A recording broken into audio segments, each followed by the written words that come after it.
নমস্কাৰ, এই মুহূৰ্তত আহি পৰিছে ৰাজ্যখনৰ কেইবাটাও গুৰুত্বপূৰ্ণ খবৰ। এই মুহূৰ্তত দিবলৈ হৈছে এটা বিগ ব্ৰেকিং নিউজ।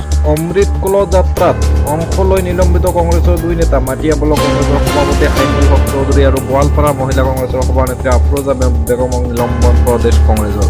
পৰৱৰ্তী খবৰটি হৈছে অসমৰ পৰিস্থিতি ইমানেই বেয়া যে বিজেপি বিধায়কে ব্যৱসায়ী মাটি সম্পত্তি কাঢ়ি লৈছে। অখিল গগৈ এইবাৰ এনেদৰে তাৎপৰ্যপূৰ্ণ মন্তব্য কৰিছে। পৰৱৰ্তী খবৰটি হৈছে সৰু পথাৰত উৰিয়াম ঘাটৰ ফৰেষ্ট তিনিআলিত অঘটন। নিজৰ বন্দুকৰ গুলীত নিহত এজন CRPF জোৱান। মৃত জোৱানজনৰ নাম গোলাম হুছেইন।